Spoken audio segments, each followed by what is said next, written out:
All right. So yes, I was recording because it stopped recording.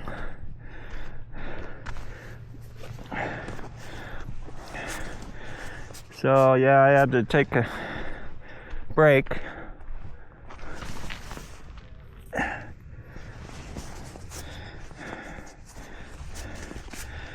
Yeah, you can see the pedals there getting beat up. Yeah, hopefully it doesn't get cold because my hands are sweating in these gloves and that's not good. I'll have wet hands on the way home.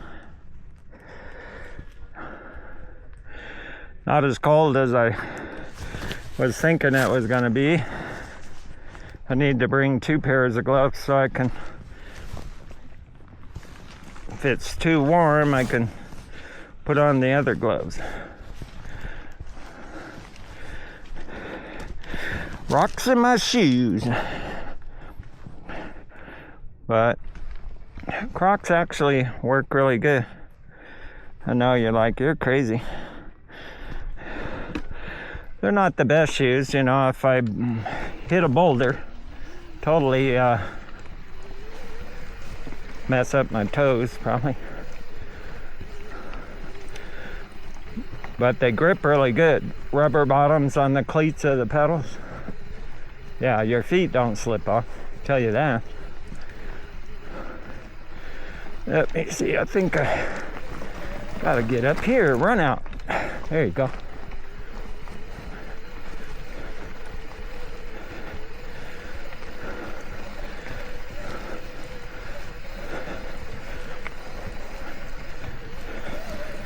But this is what I should be doing anyway, every day. When I can, when it's not snowing, raining. I'd do it in the rain. I'd do it in the snow, but I don't know how far you get. I'll try. But, you know, come on, this is senior mountain biking. You can do it. Get off the couch. Put down the remote and the popcorn. Quit watching sports. Be a sport. Yeah, you be a sport. Get out there and be a sport. Run, hike, water ski, dive, mountain bike, dirt bike. Be a sport, bruh. Yeah. Be a sport. But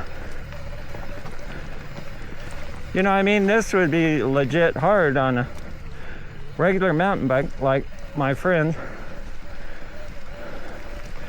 I mean, I used to do long rides when I was younger. I used to do 35-mile rides before work.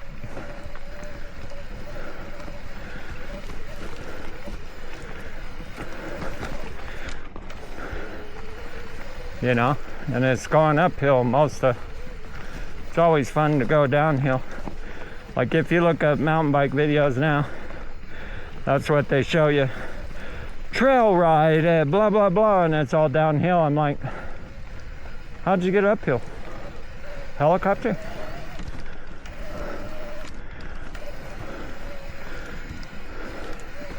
And I'd like to see them go down this super fast. I mean, yeah, there's guys who could do it. But I don't want to eat rocks. I've eaten enough rocks in my life. And I'm old. I want to keep doing this. I want to keep riding. I don't want to be laid up. But anyway.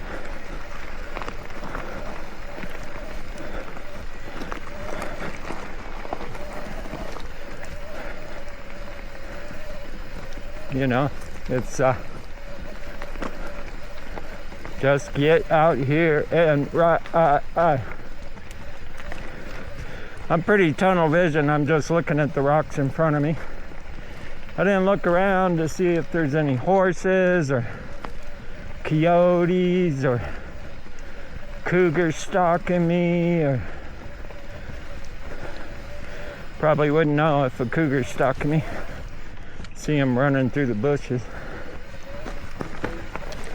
Then I'll have to talk to him in tongues. And maybe they'll listen.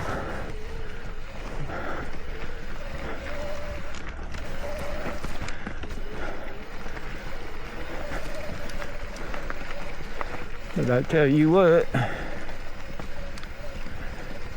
I ain't dying in no hospital bed. Ain't gonna happen, Jack.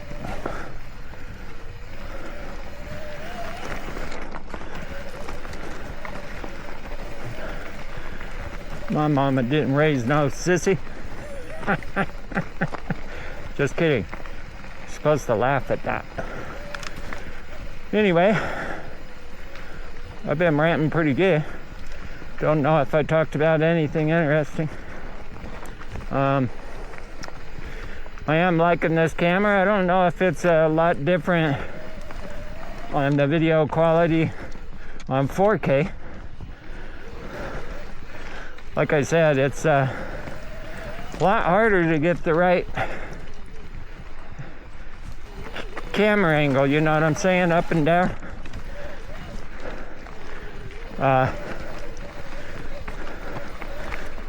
You know, the other 360 camera, you choose your camera angle, so you can zoom out, zoom in, move it up and down, because it has a 360 picture.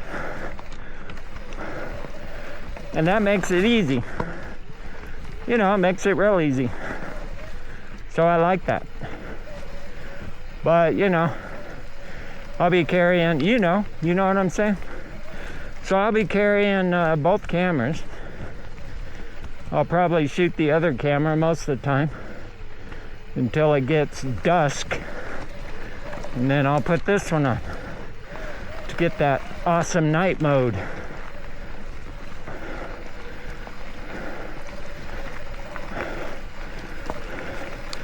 It'll be great when they make battery packs so you can go 100 miles. You know, I could get into Smith Valley and then ride back to Carson. Now that's the kind of ride I'm talking about. I could probably buy another battery for $1,000. I'm assuming that's about probably what it runs. I'll have to price it out and see. Because that might be something to do. It's probably a 15-pound battery pack. But that would double my range.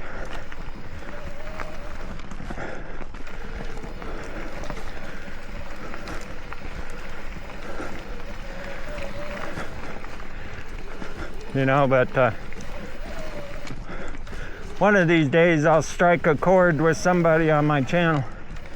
You know, and it'll get a kabillion views. I know when I got the China bike and I posted off-road riding with the SMLRO V3, that one's gotten 4,500 videos. And then I used to have a TW200. And there's a cult following for those. I bought that so I could ride the Rubicon Trail. That never happened though. I got stuck with it in the winter up on Sunrise Pass in a snowstorm in the mud. And the mud got caked so bad between the rear tire and the fender. There wasn't enough power in that little 200 motor to move forward. So I had to walk out, call my support group, my son-in-law and his friends. They came, spent 30 minutes or so digging the mud out of the wheel well, and then loading the bike up and getting me out of there. And I'm like, well, that's a big issue. Ground fender clearance. I'm talking and not paying attention. That was a crank strike. But that's only been one so far on this whole trip. Okay, so, but anyway, you know, so I sold it after that. I'm like, yeah, that's a big issue for me. You know, the bike had the traction to go through mud, but you didn't have clearance between the back tire and the fender. And there was no way to make more room between the back tire and the fender. So I'm like, yeah, I'm out. I sold it.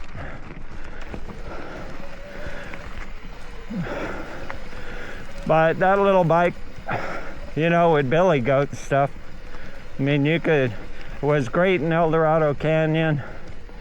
I would just ride it up the creek bed, not even use the trail. You know, you just get it in the creek bed and ride straight up the creek bed. It was kind of fun. I don't even think I made a video of that in El Dorado, but it worked really good.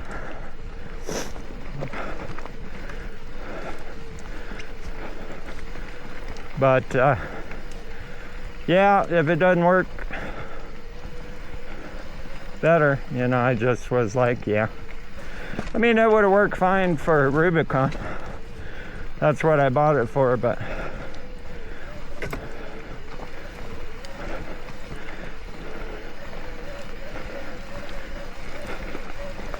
I'm like, I need more fender clearance, bro.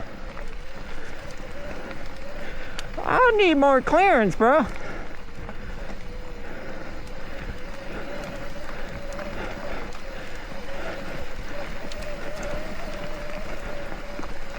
You know, so I used to come up here when I was in my 20s on my dirt bike in the snow and mud, and on my Husaberg, my Husqvarna first, and then my Husaberg with my daughter on the back. Go up here to the top, cut a Christmas tree down, put it in a garbage sack, tape it up, put it in a backpack on my back, and carry it down.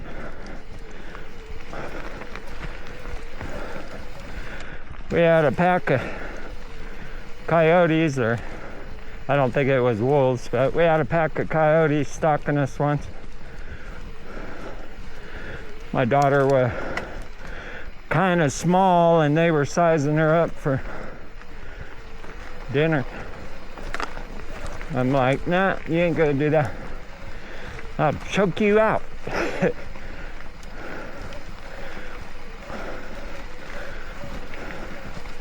But anyway, this road got a lot of history with me on dirt bikes and four-wheel drive.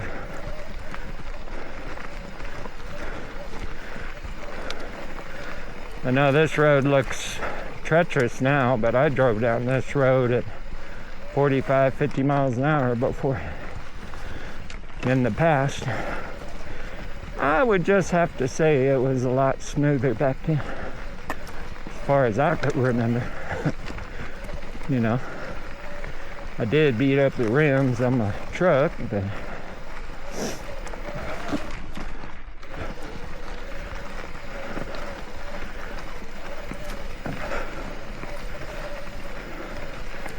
so I think I'm still recording every now and then. I will test it to find out,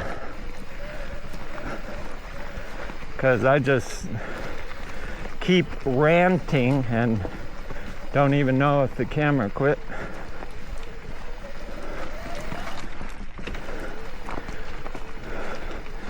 Let's get up here. So, you know, I do have 2 batteries for this camera, but like I said, the videos probably be twice as long as the China bike video, just because it's taking me twice as long to get up here. 5 miles an hour versus 10.